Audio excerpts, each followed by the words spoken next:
Hello candidates, I am going to dictate you a passage from Progressive magazine. So please get ready for the dictation. The dictation will start after 15 seconds.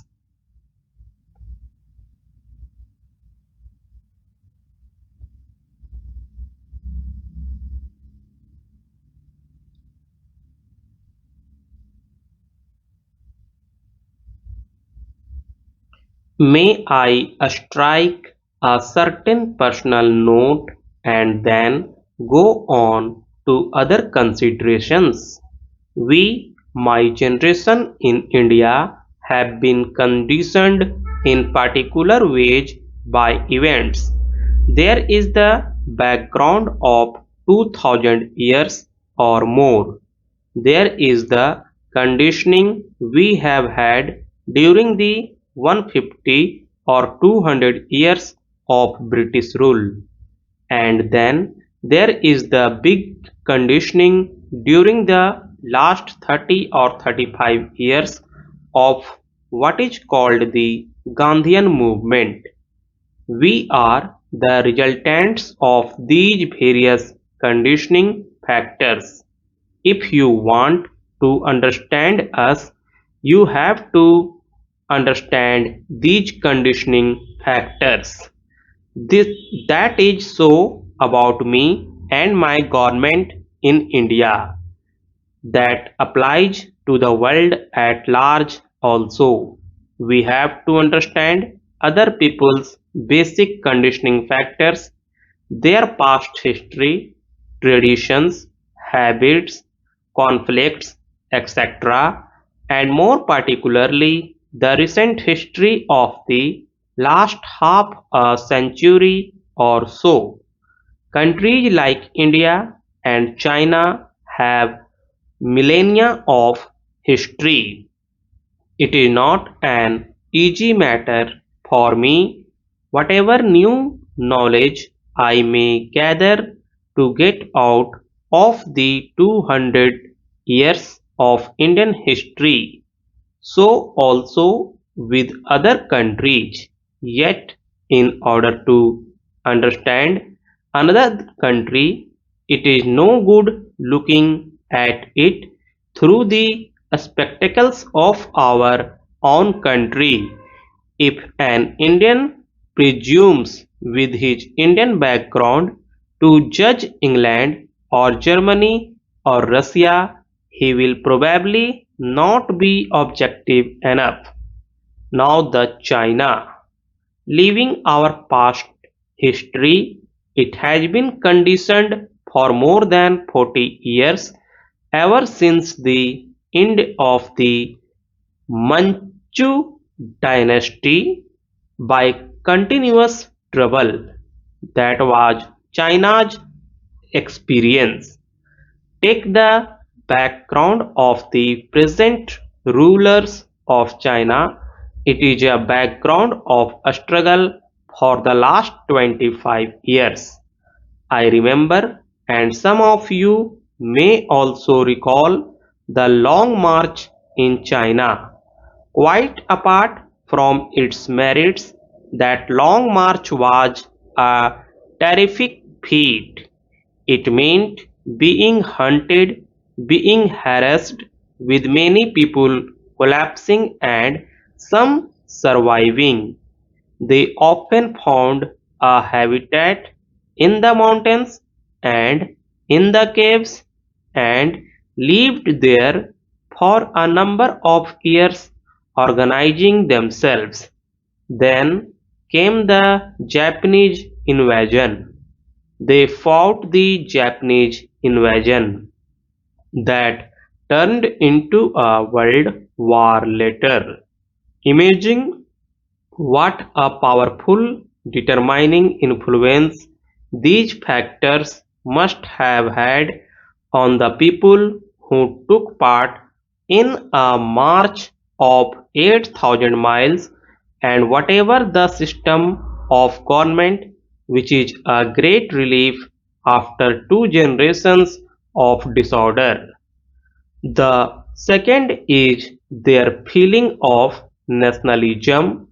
They feel that their great country, which has been kicked and tossed about for generations, has become unified and strong and can stand up on its own feet and look to any other country in the face. Look at it from the Chinese point of view.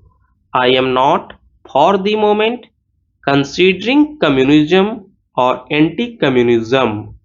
I tell you, a Chinese living in Singapore, Laos, or elsewhere, even if he is completely anti-communist, is still proud of China's condition today. He has his nationalist pride that his state, his country is strong and unified. This is the background of China today.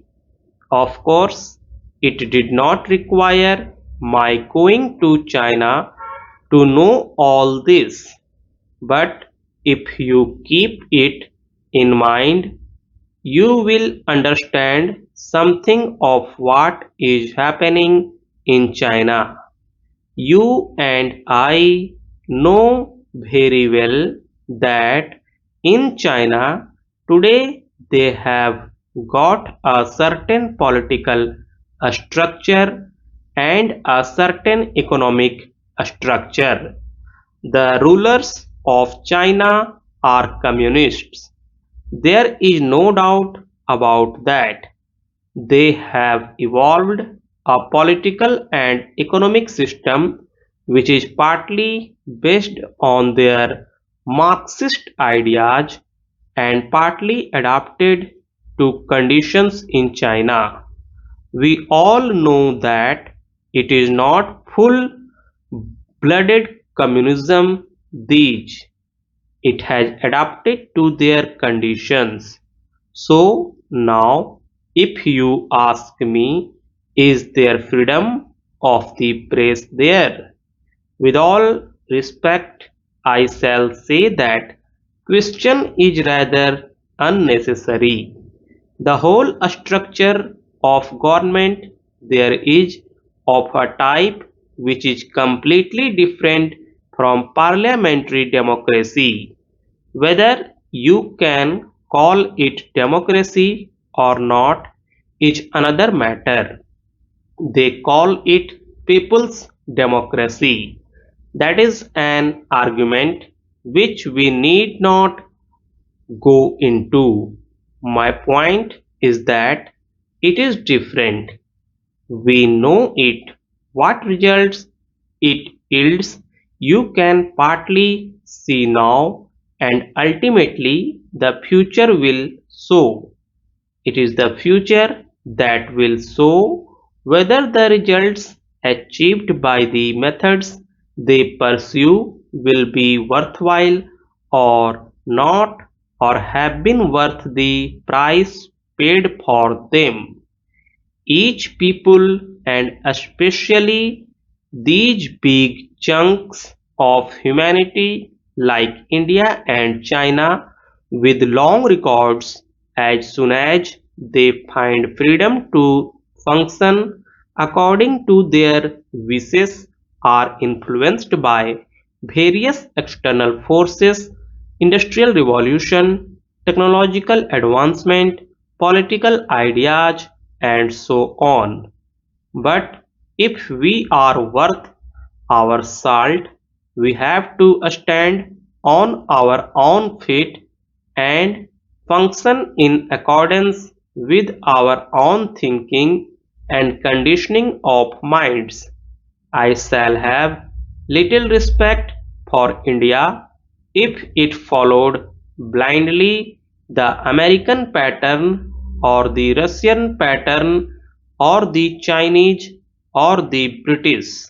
Then it would not be India but a pale imitation of somebody else.